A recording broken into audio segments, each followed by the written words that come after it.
My name is Kweku Koranteng. I'm coming from the University of Ghana. I'm a research fellow, and I'm presenting on internet-driven mobile solutions, crowdsourcing telecommunication services in Ghana. Just a moment. I need to issue a disclaimer before I start. It's actually midnight in Accra, so I'm a little bit sleepy.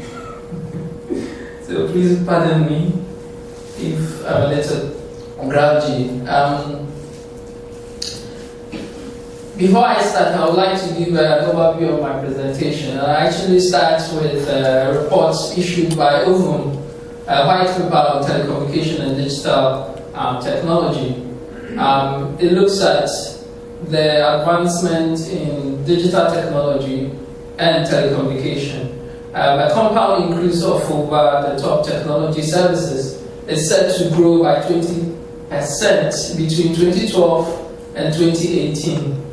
That is 1.7 trillion minutes, translating to $63 billion in lost revenue in the final year of forecast. So my question here is, what is driving this particular growth, and who is actually driving this particular growth?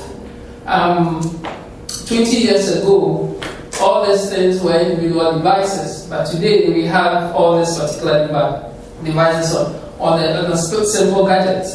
So my question is, what is the direction? What is the incentive? How are businesses actually conforming to this particular growth and change?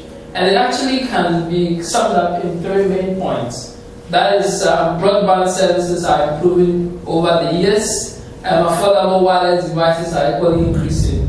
And social media is serving to be the main domain for these particular services to ride on. So what are the questions? What are the questions that are actually informing this particular study? Why are new and disruptive technologies seen or perceived as a threat to existing ones? What is the study hoping to find? Telecommunication services versus internet-based solutions. Why are regulators always playing catch-up in the complex web of regulation, supporting, and revenue realization? And why are codes or telecommunication innovation pathways so rigid in responding to change? My research actually uses a kind of a mixed approach. We are looking at both qualitative and quantitative approaches. The initial proposed quantitative approach intended to interview about 200 respondents. We also intended to interview about 20 expertise. But this particular presentation, I'm only going to look at the quantitative component. The research is actually in progress, so I will not be able to give you quite conclusive outcomes as yet. But I will be able to give you an overview in terms of the trends and the dynamics in terms of what the data that we have gathered so far. Before I go further, it's actually important that I give you an overview of the telecommunication industry in Ghana. We had a liberalization of the sector in 1992, separating our postal services from our telecommunication service. And later, our telecommunication unit, which was owned by the government, was sold to Vodafone. NCA, which stands for the National Communication Authority, is entitled or is in charge for regulation, issuance of licenses for every kind of telecommunication, gadget or device or spectrum in Ghana, ranging from data, voice, SMS, satellites, and television frequencies. 6 licensed mobile, for the sake of this particular presentation, our focus is going to be on mobile services. So we are looking at 6 licensed mobile operators in Ghana. And we have a subscription base of about 31 million, meaning that we have more mobile phones in Ghana than the population of Ghana, which is only 25 million. Data subscription amounts to 15 million, that is half of the mobile phone subscribers in Ghana. That is one of the main reasons why I actually intended to actually look into the study, because here you would actually see a growing data subscription base as opposed to the traditional telecommunication services. And from my findings, I would actually touch on that later. You will actually see what I'm actually talking about in terms of the trend in growth in the use of data services as compared to telecommunication services. This is the market share for the various communication services in Ghana. We have MTN, that's Cancom. You have Vodafone actually being the top end of both voice and data. And this data is actually published by the NCA in 2015 February. That's about 3 months ago. To be able to actually understand and appreciate the dynamics in terms of the internet-based mobile services and telecommunication services, I intended to actually use a concept, a framework to help me explain the phenomena properly.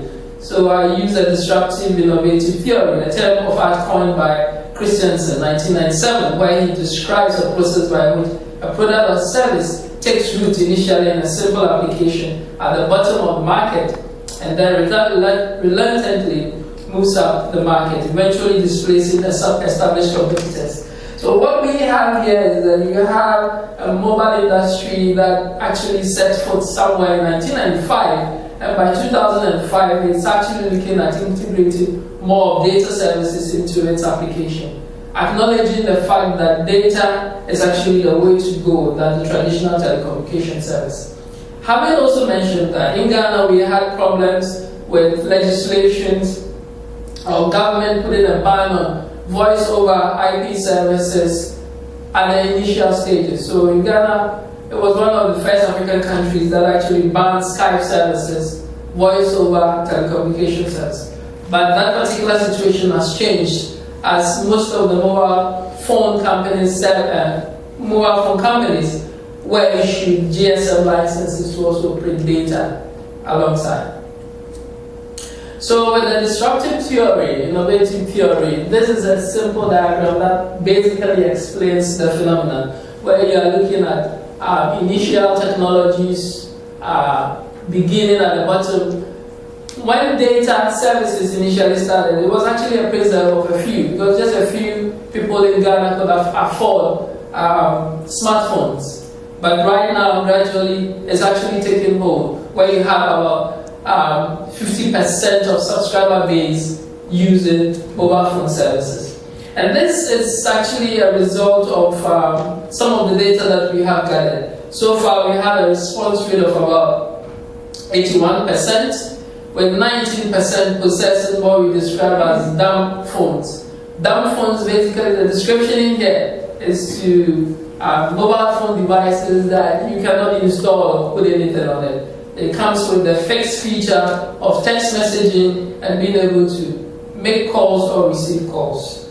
So based on our survey, we also found that 62% of people's survey actually had smartphones, which was quite interesting. And as a result, we also went further to find out, okay, if you have a mobile phone or you have a smartphone, what kind of devices do you use frequently on that? So we had kind of a ranking, and we had 4 main applications actually topping the rankings. We had Facebook Messenger, Skype, Viber, and WhatsApp.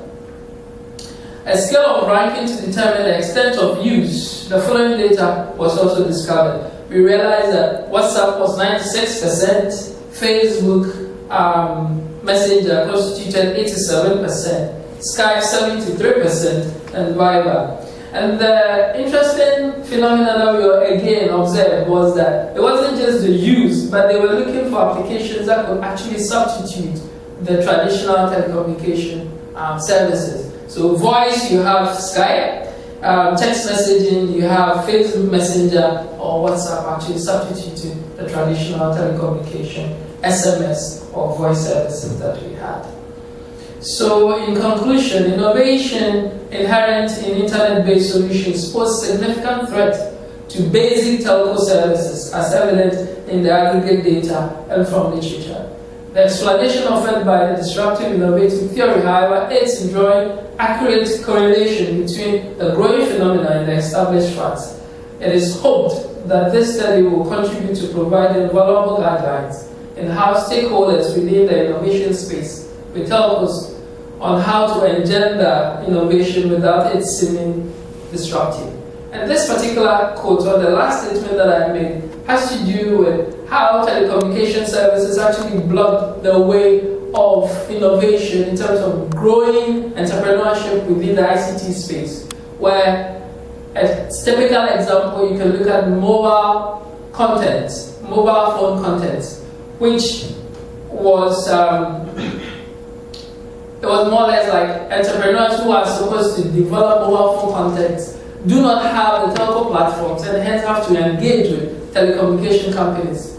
In such instances, the telecommunication companies actually took huge chunks of the revenue that was supposed to be for small entrepreneurs, ICT entrepreneurs, which actually starved them the opportunity of also growing their businesses.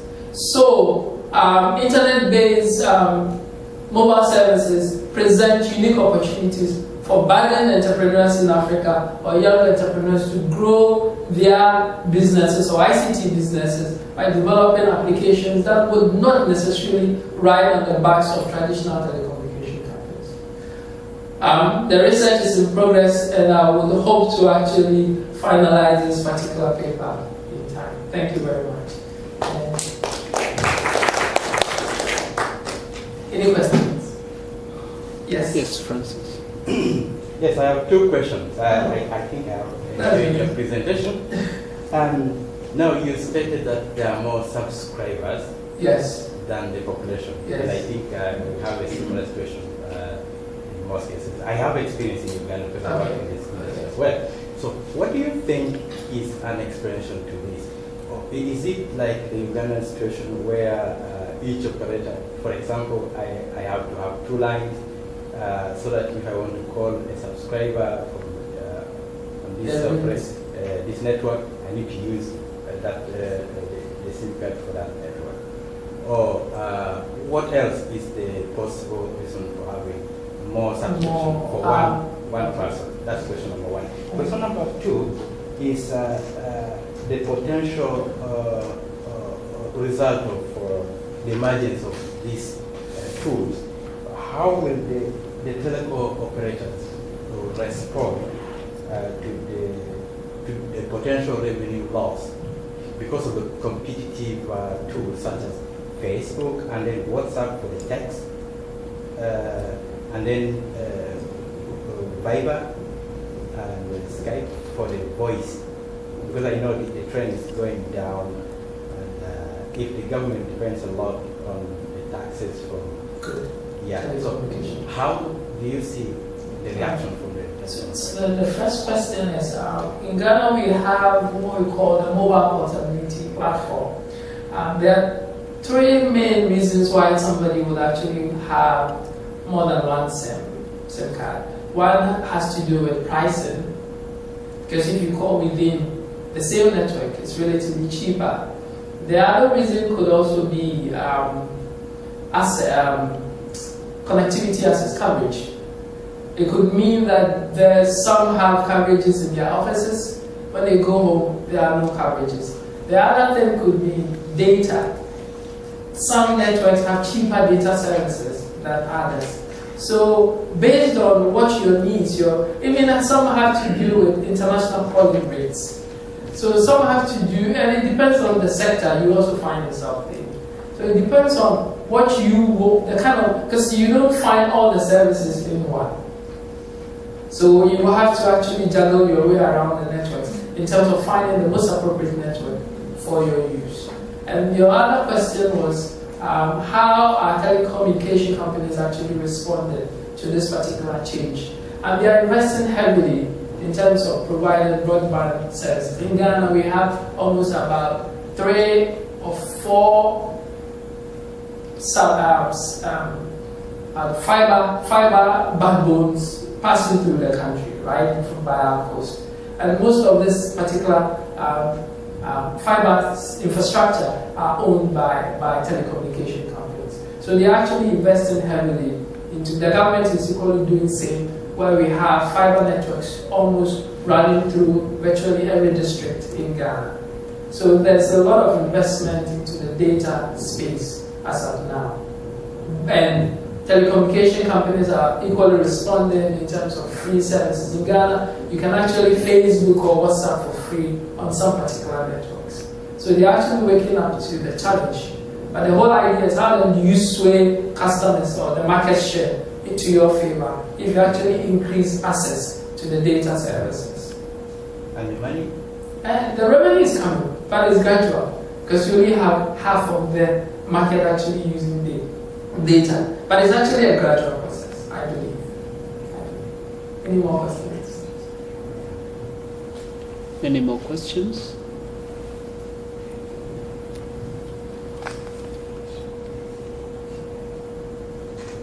Undermines the traditional telecom. Sure. Right?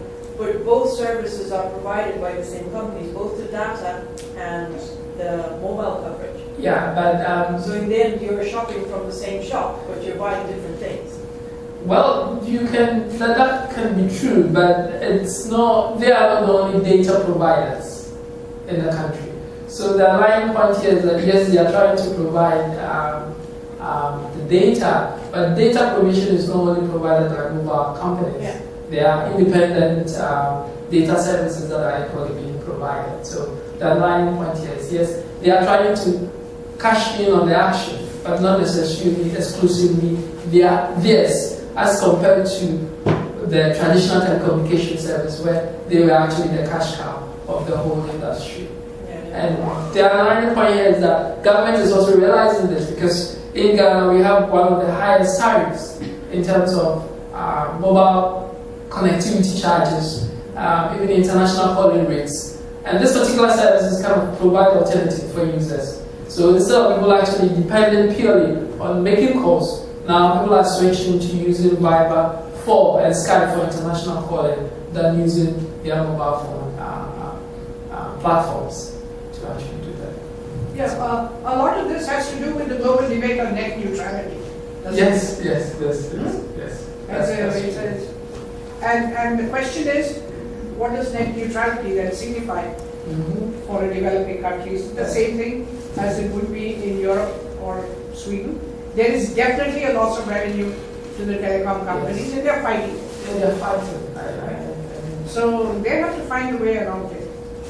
But but what I keep on asking myself is, are they fighting because they are losing? They haven't been able to get their revenue back by the investment that they've actually put into the building infrastructure in the developing countries, or they are fighting back because they just want to keep their hope on providing continue to provide a service in developing countries. Because my problem has always been our governments taxing these telecommunication companies too much. Yes. Now, let me give you a situation in Uganda. Yes. Orange Telecom, Yes.